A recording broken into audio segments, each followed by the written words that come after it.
So just a moment ago, oh, let me state what I'm going to talk about first. Sorry. The gist of this video is um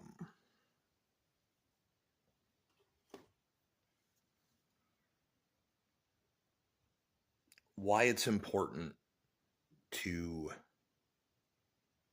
wait before forming a strong opinion about something when there are inflammatory matters that are being talked about. It's also kind of important, although you don't think about it at the time, but it's really important to remember that the shit that you're seeing on the screen, that the social media and the algorithms are putting in your view, are not in the room with you. They're not where you are. That you are simply being shown this. You are an observer. You are not there. I watched a couple of different channels that were aggregating live streams and was able to see a few different areas.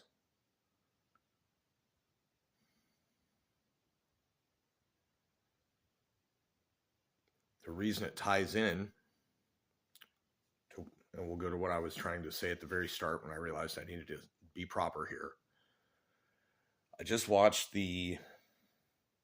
I think it was the chief of police, or some guy fielding questions. The mayor was standing next to him, I think,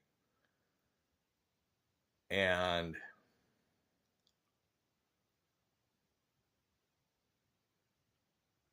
the city police have referred the investigation of tonight's events to the state investigative department, and that they chose to cordon off the scene, in his words, in order to preserve the integrity of the scene so that it could be investigated. What I saw from the on the ground live streams was not just, I mean, it was a bunch of rowdy people shouting and chanting. And when, okay, so you had the federal guys cordoning off a zone and all these protesters rushing in, and the federal guys tried kind of pushing them out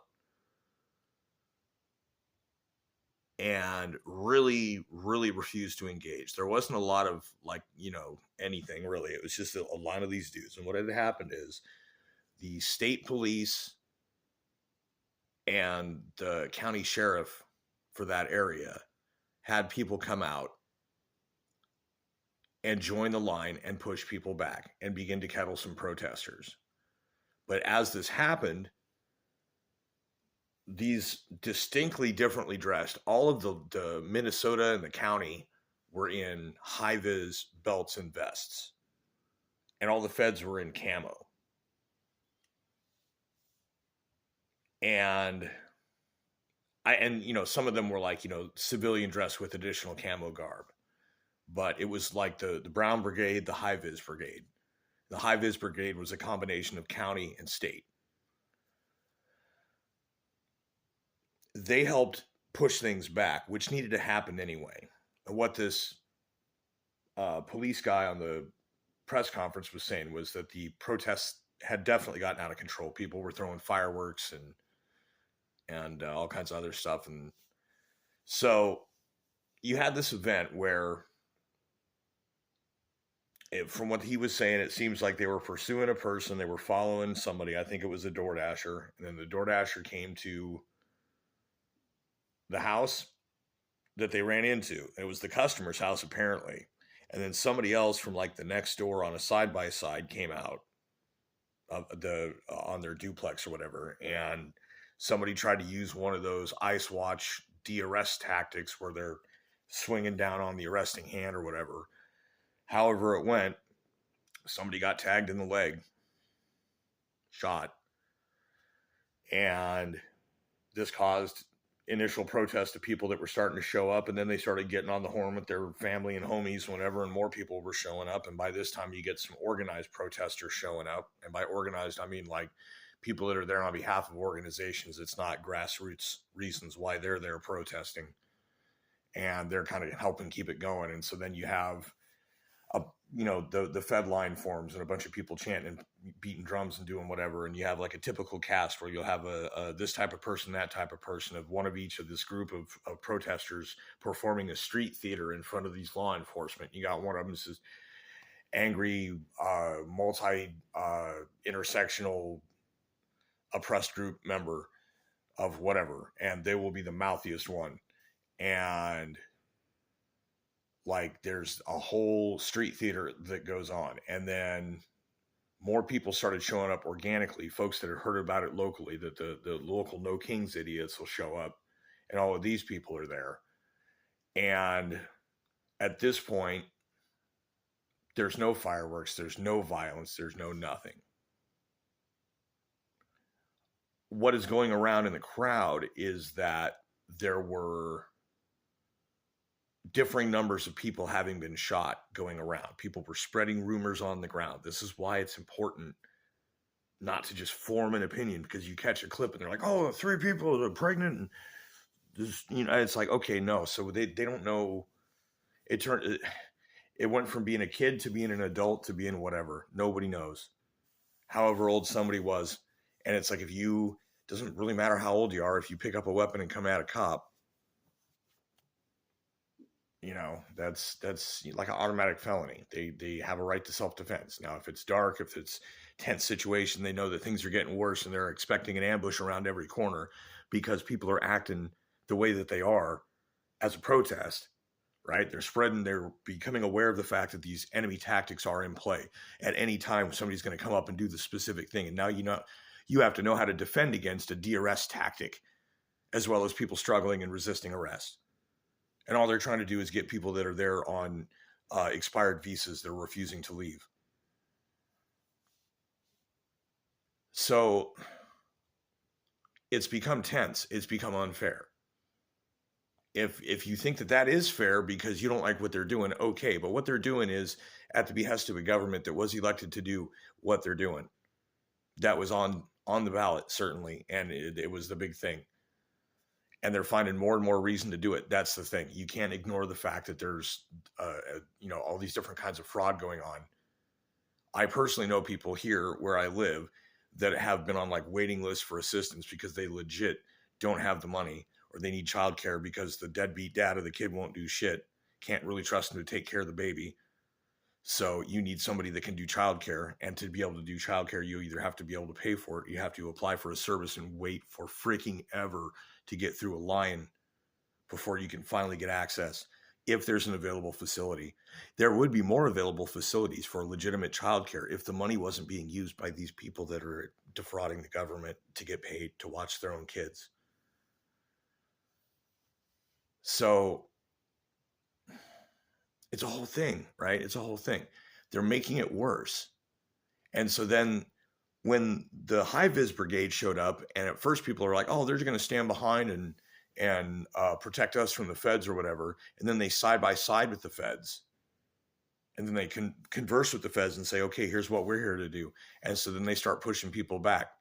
And when people start getting rowdy and getting extra, I don't even know if anybody got arrested or not. I saw a lot of people that are right at a front line. I didn't see anybody getting arrested. I just saw them pushing people back. And when people started getting really rowdy, throwing shit, fireworks went off. Cops hit the, what do they call it? The whoop wop spray went off. And they hit gas. People that were not equipped for gas left, which is to say everyone. There was one dude with a camera named Ford Fisher with his News to Share was there. He obviously, you could hear him breathing through the mask. He had a respirator equipped for this kind of gas. He was literally the only person there that had it. None of these other protesters had it. None of them. So they hit the gas. Most of the people left. The people that did stay started being kettled. And then the live streams all cut off. Most of the people that were still there that were being cuddled were either a couple of patsies, mostly were people that were trying to get the other patsies to stay. There was a lot of desperate, no, we got to stay, we got to hold the line on megaphones as people were running. There was also a dude walking through the crowd with his own megaphone that was not part of the local protest, that was, while they were blowing whistles at ICE, that was getting everyone to stop, so they would everyone paused to listen to the black man speak. And what he said was, all the black people that live around here are getting tired of you guys blowing the whistles nonstop. We are sick of it. Please stop blowing the whistles. It was the funniest thing. And ultimately, ICE left. They did a big smoke out and drove away. Ninja vanished. ICE was gone. What needed to happen was that they needed everyone to stay the hell back so that whatever happened in the scene, number one, if people weren't as rabid and whipped up, and I guess Tim Walz had something today that got people riled up. I don't know if he gave them some kind of permission. I haven't watched it or seen anything on it, but my understanding is he said something today that was quite inflammatory. If these people weren't so whipped up, you wouldn't have people coming out trying to ambush or do whatever. And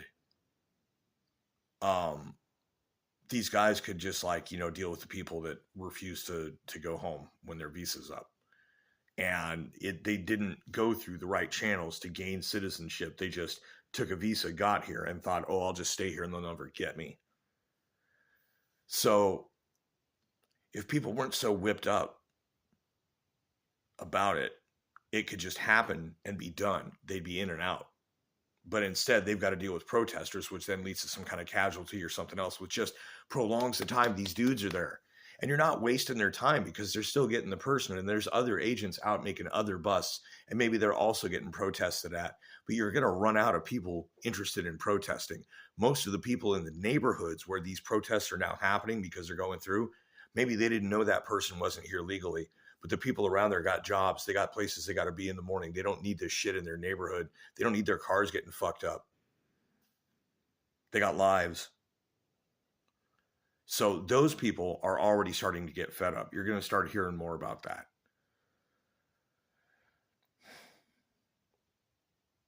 But also, the local police have now said, look, people are going over the line on this. They're assaulting law enforcement regardless. We kind of have a thing to uphold the law. So now we have to keep people back from these other federal law enforcement. We have to give a distance and a space for them to operate so that they can get their thing done and get out. And if something happens, there's an investigation. But if a bunch of idiot protesters are all tromping through, blowing whistles and screaming and yelling about stuff in the front yard where the shooting happened, you no longer have a crime scene that you can take any pictures or do anything about. So now that cop's definitely going to get off for shooting that person. Good job, stupid. That's the kind of thing that's happening. So I don't have anything else in that. It's not a super deep point. I'm providing a lot of examples of the stuff that I'm seeing.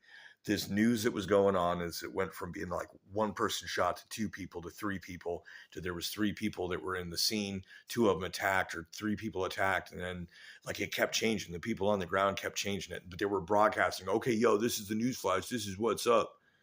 And people are watching them and streaming it. And they're thinking there are people that are thinking that this is real and that this is, what they just said is real. And then they go with that belief. And then when something different comes up, they're going to disagree with that because this is the thing that they saw. But it changed so many times. That's why you can't draw any kind of conclusion. It's like the fog of war. You have to wait. And so even now it's been, less than a day and a lot has come out. You just have to keep waiting. It's going to be 24 to 36 hours per event from the moment the event happens until you've basically got all the information. That's why that whole first 48 thing matters. When people, crimes happen and people die and whatever, there's a certain amount of time that information comes out. So that's what I got. It's mind-bending to see the reactions that are going on, the different mix of things, and the people that are protesting are like clueless to the fact that they're the only ones that feel that strongly about it.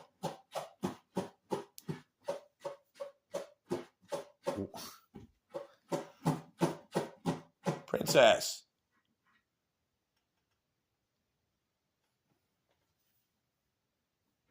Princess. think that's my signal to stop. Princess, come here, Baba.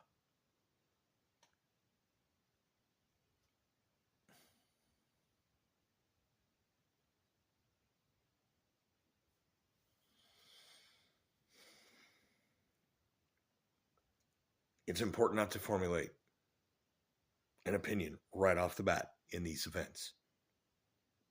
You can look at things and think, well, I may know what's going on, but you may not. You got to give it time. But what I definitely saw that was a problem was this telephone game rumor mill, stories changing in real time from hearing to speaking. And you can witness it happening. But how many people are going to realize that it's happening instead of just listening to it and believing it? That's why it's important to wait.